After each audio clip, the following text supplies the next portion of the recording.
স্বয়ং ভগবান শ্রীকৃষ্ণ বলেছেন কোন কোন গাছ লাগানো ঘরের জন্য অত্যন্ত শুভ, কোন গাছ ঘরে লাগালে খুবই শুভ ফল দেয় এবং অকাল মৃত্যুর প্রজন্ম হয় না, পারিবারিক সুখ শান্তি সমৃদ্ধি বজায় থাকে এবং সেই ঘরে মা লক্ষ্মীর বাস করেন।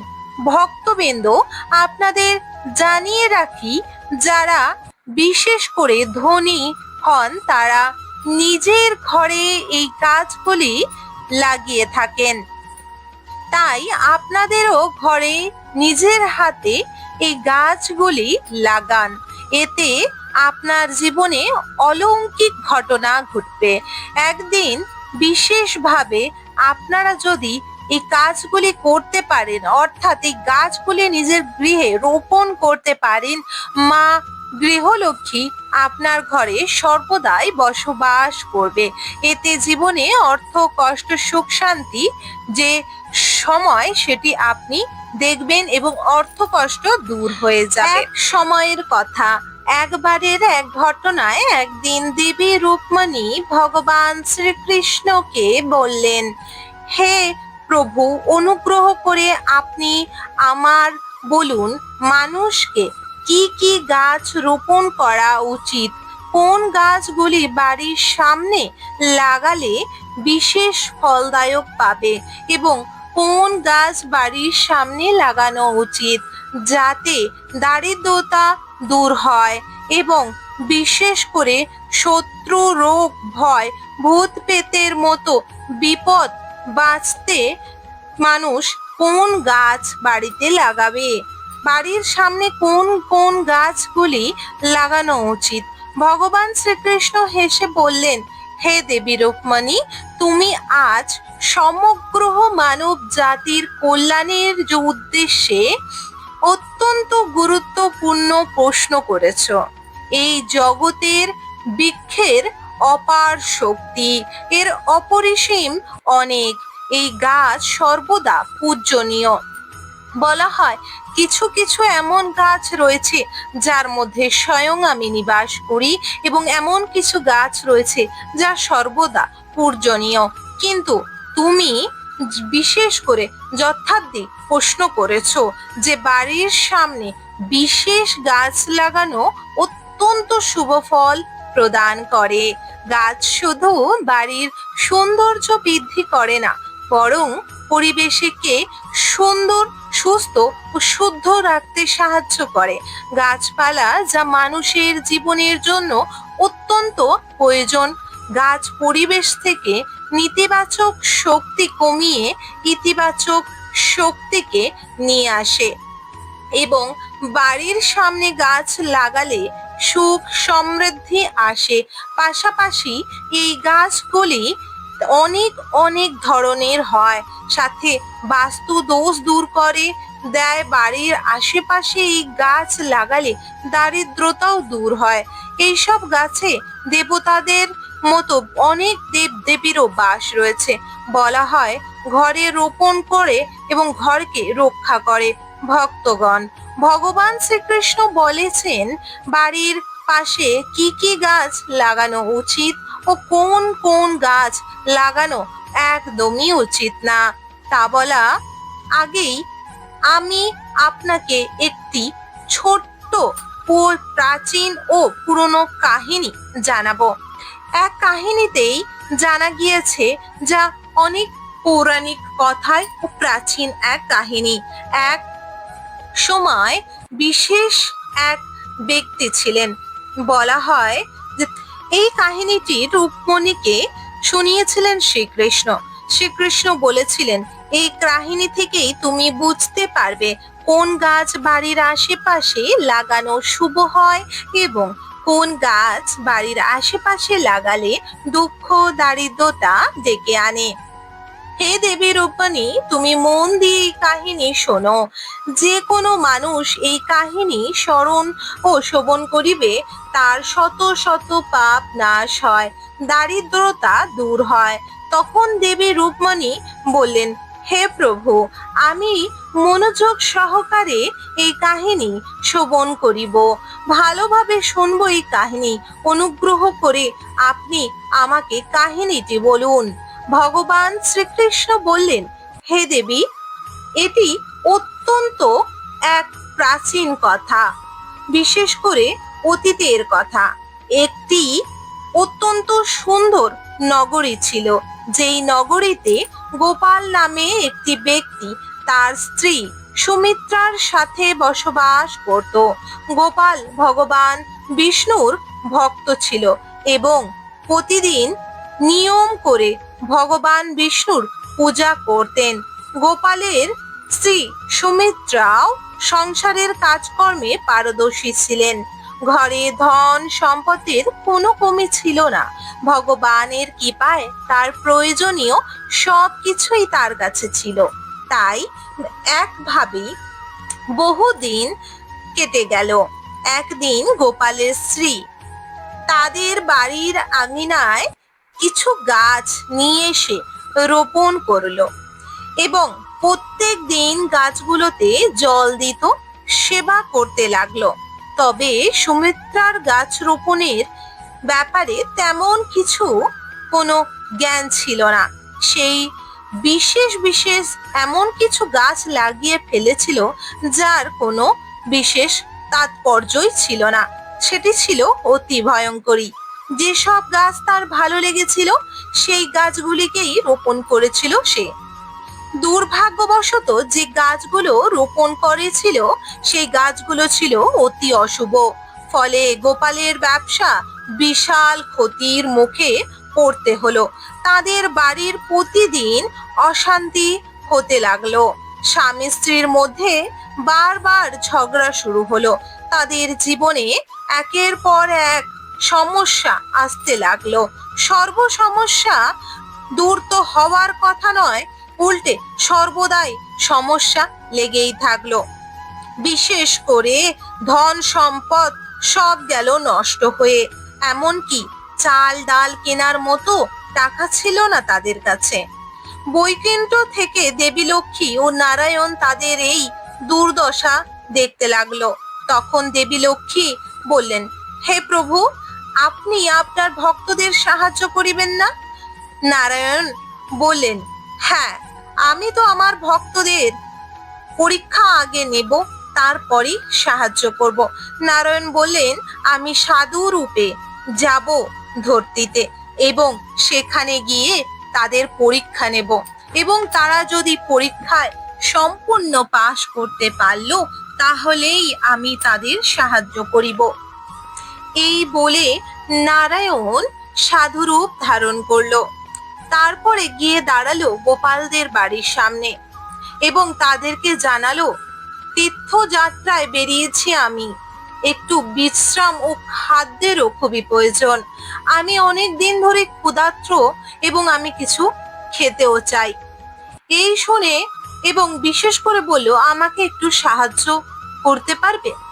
গোপাল সাধু মহারাজকে ঘরে নিয়ে গেলেন এবং বললেন, হে সাধু মহারাজ, আমার এই কুটি ঘরে, এই গরিবের ঘরে আপনাকে স্বাগত। আপনার চরণ এই কুড়ো ঘরে, এই কুঠির ঘরে, গরিবের ঘরে পড়েছে। আমি এতেই সৌভাগ্য মনে করি নিজেকে। আমি অনেক ভাগ্যবান যে আপনি আমার ঘরে এসেছেন এবং আপনার মুখে একটি আলাদাই তেজ, যার প্রভাবে আপনাকে মহারাজ মনে হচ্ছে। এই বলে সে তাকে ঘরে নিয়ে বিশ্রামের জন্য বসালো। তারপর ছুটে গেল তার আশেপাশে এবং তার গ্রামে সব থেকে বড় ঘরে টাকা ধার নিতে। সেখানে গিয়ে টাকা ধার চাওয়ার অনেক চেষ্টা করলো। কেউ তাকে টাকা ধার দিতে চাইছিল না। বলল, তুমি যদি টাকা ধার নাও চোকাবে কি করে? কিন্তু সে বলল, আমাকে টাকা ধার দিন, আমার যে বাড়িটুকুনি জায়গা রয়েছে, আমি যদি সঠিক সময়ে আপনার এই পয়সা ফিরিয়ে না দিতে পারি সেই জায়গাটা আমি আপনাকে দিয়ে দেব। এই বলার পর তাকে কিছু টাকা ধার দিল। তারপর সেই টাকা নিয়ে সে চাল, দুধ, ডাল, আটা নিয়ে গেল এবং গোপালের স্ত্রী সুমিত্রাকে দিল। সে তৈরি করলো সুন্দর সুন্দর ভোজন এবং সেটি দিল সাধু মহারাজকে। সাধু মহারাজ খেয়ে চলে যান, কিন্তু যাবার সময় বলে যান, আমি অনেক তৃপ্তি পেয়েছি, তোমাদের হাতের খাদ্য এবং বিশ্রাম নিয়ে আমি অনেক খুশি। সাধু মহারাজ এটিও বলেন, হে, তোমার কোনো ইচ্ছা আছে যা আমাকে বলতে পারো, তাহলে আমি তোমার সেই ইচ্ছা পূরণ করিব। তখন গোপাল বলেন, হে সাধু মহারাজ, আমি কি কোনো পাপ করেছি? আমার পাপের কারণটি আমাকে বলুন, যার প্রভাবে আমার আজ এই দশা। তখন সাধু মহারাজ বলে উঠলেন, ভগবানের তুমি বিশেষ ভক্ত। তখন সে বললেন, হ্যাঁ, আমি বিষ্ণু ভগবানের অনেক বড় ভক্ত, রোজ নিত্যদিন তার পূজা আরাধনা করি। এখন সাধু মহারাজ বললেন, তোমার স্ত্রী যে গাছ রোপণ করেছে, ওর গাছের প্রভাবেই আজ তোমাদের এই দুর্দশা। তখনই গোপাল বললেন, হে সাধু মহারাজ, আপনি আমাকে বলুন, কোন গাছ ঘরে রোপণ করলে আমার ঘরে সুখ শান্তি ফিরে আসবে, আমার জীবনে সর্বকিছু ফিরে আসবে, এবং কোন গাছ ঘরে রোপণ করা উচিত ও কোন গাছ ঘরে রোপণ করা উচিত না। এই শুনেই মাত্র সাধু মহারাজ বললেন, ঠিক আছে, সবার প্রথমে গোপাল তোমাকে বলি শুভ গাছগুলির কথা। এমন কিছু গাছ আছে যা ঘরে আশেপাশে লাগালে খুব ভালো ফল দেয়। ঘরের আশেপাশে নিজের বাস্তুতে না লাগিয়ে এটি কোনো মন্দিরে অথবা ঘরের আশেপাশে জলাশয়, নদী বা পুকুরের জায়গায় অর্থাৎ কাছে লাগানো অতি ভালো।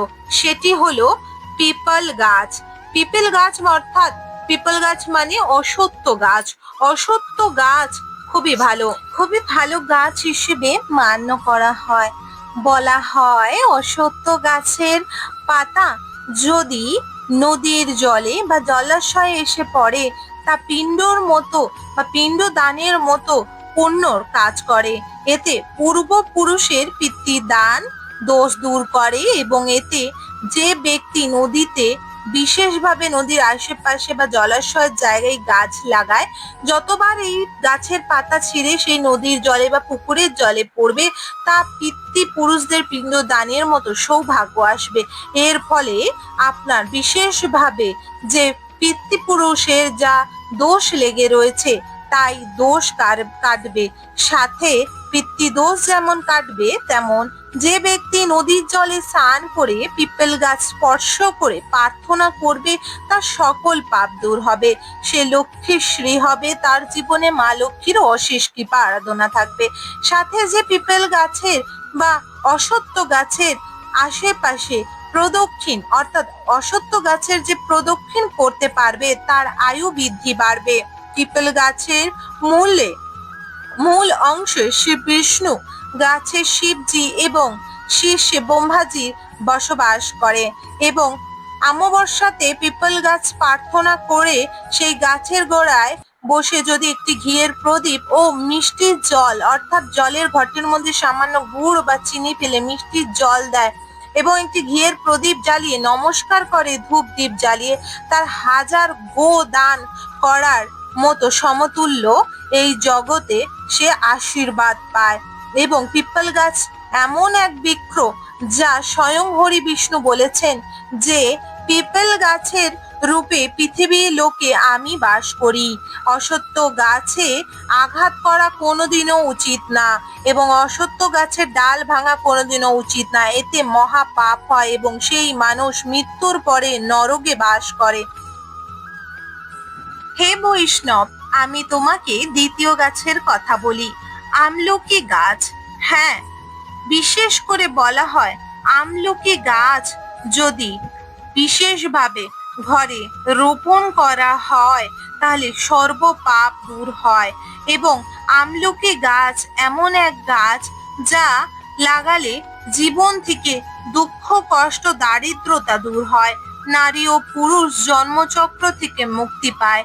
এর ফলে ভগবান শ্রীকৃষ্ণর প্রতি বিশেষ ভালোবাসা জন্মায়। এই গাছ ভগবান শ্রীকৃষ্ণ ও ভগবান বিষ্ণুর অতি প্রিয়। বলা হয় আমলকি ফল ভগবান বিষ্ণুর অতি প্রিয় এক ফল। ভগবান বিষ্ণুকে অর্পণ করে আমলকি প্রসাদ স্বরূপ খেলে সর্ব পাপ থেকে মুক্তি দেয় এবং আয়ু বৃদ্ধি পায়। আমলকি জলে স্নান করলে সর্ব রোগ দূর হয়। শরীর থেকে নানা রকমের রোগ যেমন দূর হয়, তেমন দারিদ্রতাও দূর হয়। আর আমলকির জলে বিশেষভাবে আপনারা স্নান করার পর যদি বিশেষভাবে সেই গাছের গোড়ায় গিয়ে যদি জল ও ধূপ দেন, এতে ভগবান বিষ্ণুর বিশেষ আশীর্বাদ পাওয়া যায় বলে বলা হয়। আমলকি গাছের গোড়ায় পুজো করলে সর্ব মনস্কামনা ইচ্ছা পূর্ণ হয়। সেই গাছ বিশেষ লাভ দেয়। বলা হয় আমলকি গাছ থেকে যে বাড়িতে রোপণ করে এবং সেই গাছের বিশেষ পূজা আরাধনা করে, তার জীবনে কোনো প্রকার দুঃখ কষ্ট থাকে না। এবং আমলকি গাছ যদি ঘরের সামনে ঘরের সামনে দরজার একটু আশেপাশে যেখানে বাউন্ডারি দেওয়া আছে যদি পোতা হয়, আঙিনায় অর্থাৎ উঠানে যদি পোতা হয় ঘরের আঙিনায় আমলকি গাছ, এতে কিন্তু বাড়িতে ভূত প্রেত রাক্ষস প্রবেশ করতে পারে না। একাদশী তিথিতে আমলকি গাছ পূজা করলে সমস্ত তীর্থ থেকে বেশি ফল লাভ করতে পারেন। এবং যে ব্যক্তি ঘরে আমলকি গাছ লাগান ঘরের সামনে, সেই গৃহে লক্ষ্মী নারায়ণ বাস করে সর্বদা। 3 নম্বর গাছটি হলো অশোক গাছ। অশোক গাছের অপরস বেশি, অর্থাৎ এই গাছের ঘরের আশেপাশে লাগালে ঘরে সুখ শান্তি আসে। অশোক গাছ শীতল ও পূজনীয় এক গাছ। এই গাছ পরিবেশে থাকলে সেই গাছের আশীর্বাদ স্বরূপ আপনার জীবনে সুখ শান্তি আসে।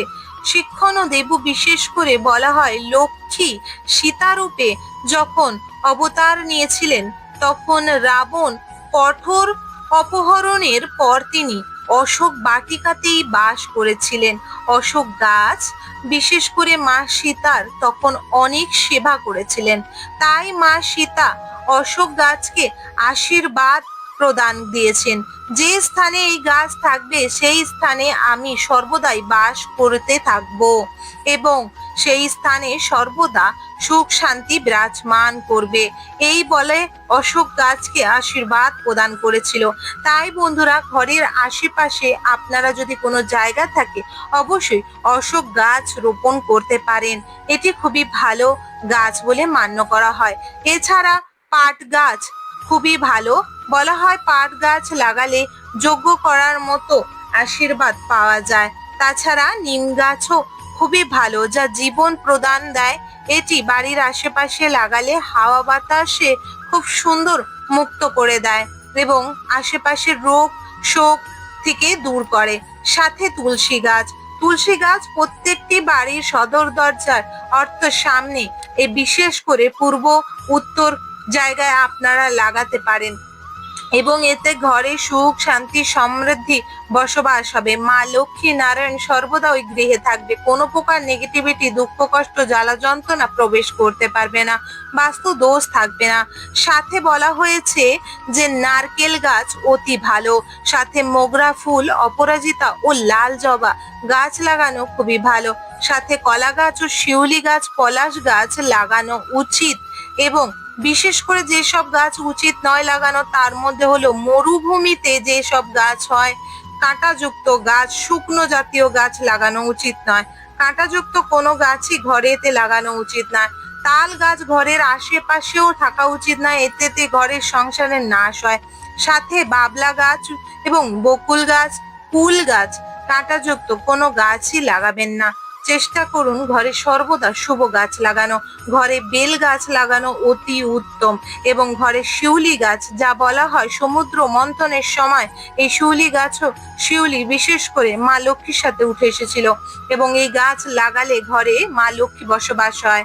সাথে যদি আপনার সামর্থ্য হয় এবং কোনো বিশাল বড় মন্দির যার সামনে মাঠ আছে বা সেইখানে পুজো হয়, পূজা আরাধনা করা হয়, সেখানে আপনারা বট গাছও রোপণ করতে পারেন এবং বট এবং অশ্বত্থ একসঙ্গে রোপণ করলে জীবনে সুখ শান্তি হয়। আশা করি বন্ধুরা আজকের এই ভিডিও তথ্য থেকে আপনারা বহু মূল্যবান কিছু জিনিস জানতে পেরেছেন। যদি আপনাদের ভিডিও তথ্যটি ভালো লেগে থাকে অবশ্যই একটি লাইক করে কমেন্ট বক্সে জয় নারায়ণ লক্ষ্মীর জয় অবশ্যই লিখবেন। নারায়ণ লক্ষ্মীর আশীর্বাদে আপনাদের ঘরে সর্বদা সুখ শান্তি সমৃদ্ধি বর্ষা হবে। সাথে চ্যানেলটিকে সাবস্ক্রাইব করে রাখবেন আপকামিং পূজা পাঠ, তন্ত্রকথা, জ্যোতিষশাস্ত্র, বাস্তু টিপস, টোটকা উপায় দেখার জন্য। হরে কৃষ্ণ, রাধে রাধে। সবাই অবশ্যই লাইক করে সুস্থ থাকুন, সবল থাকুন এবং আপনারা অবশ্যই ঘরের মধ্যে যদি কোনো প্রকার কাঁটাযুক্ত গাছ বা যেসব গাছ ঘরে লাগানো উচিত নয় সেগুলি লাগিয়ে রেখেছেন সেগুলি তৎক্ষণাৎই তুলে ফেলে দিন এবং ঘরে সর্বদা বাস্তুর দোষ দূর করা এবং ঘরে লক্ষ্মীশ্রী বজায় রাখাই গাছপালা লাগান। সুস্থ থাকুন, ভালো থাকুন। হরে কৃষ্ণ, রাধে রাধে।